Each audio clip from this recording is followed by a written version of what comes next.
الحمدللہ رب العالمین الصلاۃ والسلام علی سید الانبیاء والمرسلین اما بعد فاعوذ باللہ من الشیطان الرجیم بسم اللہ الرحمن الرحیم۔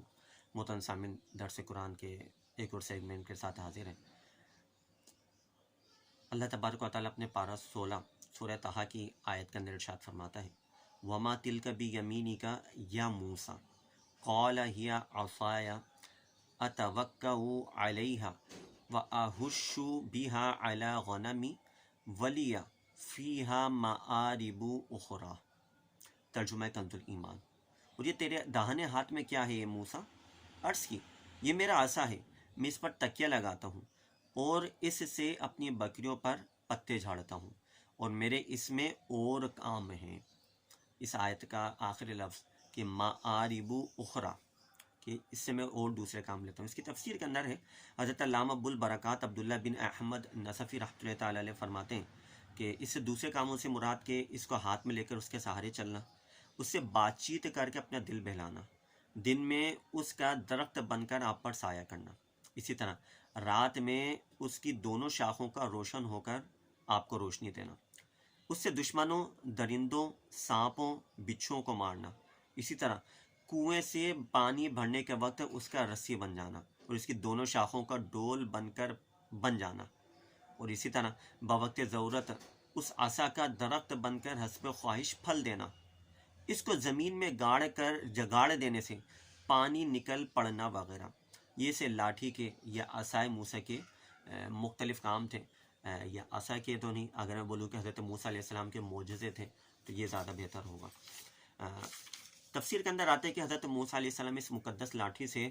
مذکورہ بالا کام لیتے رہے، مگر جب آپ علیہ السلام فرعون کے دربار میں ہدایت فرمانے کے غرض سے تشریف لے کے گئے اور اس نے آپ کو جادوگر کہہ کر جھٹلایا، تو آپ کے اس عصا کے ذریعے بڑے بڑے معجزات کا ظہور ہونا شروع ہوا، جن میں سے کچھ معجزات کا ذکر اللہ تبارک و تعالیٰ نے بار بار اپنے پاک کلام کے اندر فرمایا۔ خیر، آج ہم مختصر عصائے موسیٰ کے متعلق سنیں گے کہ اس کی کیا مختصر سی تاریخ ہے۔ عجائب القرآن کے اندر حضرت علامہ مولانا عبدالمصطفیٰ اعظمی رحمۃ اللہ تعالیٰ علیہ فرماتے ہیں کہ حضرت موسیٰ علیہ السلام کی وہ مقدس لاٹھی ہے جس کو عصائے موسیٰ کہتے ہیں، اس کے ذریعے آپ کے بہت سے ان معجزات کا ظہور ہوا جن کو قرآن پاک نے مختلف عنوانات کے ساتھ بار بار بیان فرمایا۔ اس مقدس لاٹھی کی تاریخ بہت قدیم ہے، جو اپنے دامن میں سینکڑوں ان تاریخی واقعات کو سمیٹے ہوئے ہیں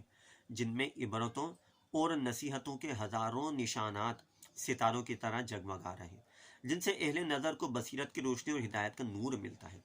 یہ لاٹھی حضرت موسیٰ علیہ السلام کے قد کے برابر یعنی کم و بیش 10 ہاتھ لمبی تھی۔ اس کے سر پر 2 شاخیں تھیں جو رات میں مشعل کی طرح روشن ہو جایا کرتی تھیں۔ یہ جنت کے درخت پیلو کی لکڑی سے بنائی گئی تھی، اور اس کو حضرت آدم علیہ السلام بہشت سے اپنے ساتھ لائے تھے۔ چنانچہ حضرت سید علی اجہوری رحمۃ اللہ تعالیٰ علیہ نے فرمایا کہ حضرت آدم علیہ السلام کے ساتھ عود، ایک قسم کی خوشبودار لکڑی، حضرت موسیٰ علیہ السلام کا عصا جو عزت والی پیلو کی لکڑی کا تھا، اسی طرح انجیر کی پتیاں، حجر اسود جو کعبہ معظمہ میں نصب ہے، اور نبی معظم حضرت سلیمان علیہ السلام کی انگوٹھی، یہ 5 چیزیں جنت سے اتاری گئیں۔ حضرت آدم علیہ السلام کے بعد یہ مقدس عصا حضرات انبیاء کرام علیہم السلام کو یک کے بعد دیگرے بطور میراث کے ملتا رہا، یہاں تک کہ حضرت شعیب علیہ السلام کو ملا جو قوم مدین کے نبی تھے۔ جب حضرت موسیٰ علیہ السلام مصر سے ہجرت فرما کر مدین تشریف لے گئے اور حضرت شعیب علیہ السلام نے اپنی صاحبزادی سے آپ کو نکاح فرما دیا، اور آپ کو بیش 10 برس تک حضرت شعیب علیہ السلام کی خدمت میں رہ کر آپ کی بکریاں چراتے رہے۔ اس وقت حضرت شعیب علیہ السلام نے بحکم خداوندی آپ کو یہ مقدس عصا عطا فرمایا۔ پھر جب آپ اپنی زوجہ محترموں کو لے کر مدین سے مصر اپنے وطن کے لیے روانہ ہوئے اور وادی مقدس مقام طوٰ میں پہنچے، تو اللہ پاک نے اپنی تجلی سے آپ کو سرفراز فرما کر منصب رسالت کے شرف سے سر بلند فرمایا۔ اور اس وقت اللہ تبارک و تعالیٰ نے آیت کریمہ جو اس وقت ہم نے تلاوت کرنے اور سماعت کرنے، اس کا ترجمہ اور اس کے متعلق مختصر سی ہم نے تفسیر اور مقدس عصا اور لاٹھی کے متعلق تفصیل جاننے کی ہم نے کوشش کریں۔ یہ مختصر سی تفسیر مختلف کتابوں کے اندر ہمیں ملتی ہے اس مقدس عصا کے متعلق، کہ یہ عصا کہاں سے آیا، کہاں کہاں پر رہا، اور اس سے کیا کیا کام لیے جاتے رہے۔ تو اللہ تبارک و تعالیٰ کے انبیاء کرام کے یہ معجزات ہوا کرتے ہیں کہ اسی مقدس عصا کو لے لیں کہ اللہ کریم کے نبی حضرت موسیٰ علیہ السلام کے پاس یہ عصا تھا، تو حضرت موسیٰ علیہ السلام اس سے کیا کیا کام لے لیا کرتے تھے، یعنی کہ آپ سوچیں تو آپ خود دنگ رہ جائیں گے کہ ایک عصا جو آپ کے ہاتھ میں ہوا کرتا تھا، جب آپ کو خواہش ہوتی پھل کھانے کی تو آپ اس کو زمین میں گاڑ دیتے اور وہ اسی وقت درخت بن جاتا، اور درخت بھی ایسا کہ جس میں پھل ہوا کرتے تھے، وہ پھل بھی ایسا جس کی آپ کو خواہش ہوا کرتی تھی، اور وہ پھل آپ اس میں سے توڑ کر کھا لیا کرتے تھے، اور پھر وہ عصا دوبارہ، اور وہ درخت دوبارہ سے عصا بن جایا کرتا تھا۔ اسی طرح جب فرعون کے دربار میں آپ ہدایت دینے کے لیے اگر وہاں جادوگروں نے اپنے جادو دکھایا، یعنی رسیاں پھینکی جو اس وقت مختلف قسم کے حشرات بن گئی، تو اس وقت اللہ تبارک و تعالیٰ کے حکم سے حضرت موسیٰ علیہ السلام نے اپنی اس عصا کو زمین پر مارا،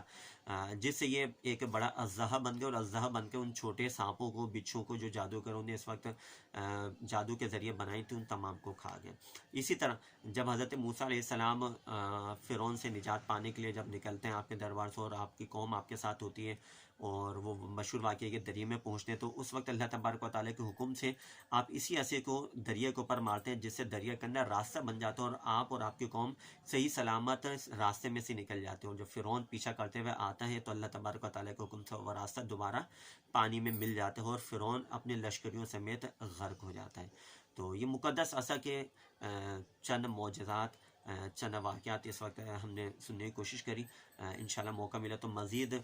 اس عصا کے متعلق اور واقعات کو سننے کی، سیکھنے کی کوشش کریں گے۔ رب کریم کے بارگاہ میں دعا ہے جو کچھ بھی سنا اسے یاد رکھنے، اسے دوسروں تک پہنچانے کی توفیق عطا فرمائے، ہم سب کو نور قرآن سے منور فرمائے، ماہ رمضان کی برکتوں سے مالا مال فرمائے، آمین بجاہ نبی الامین صلی اللہ تعالی علیہ وسلم۔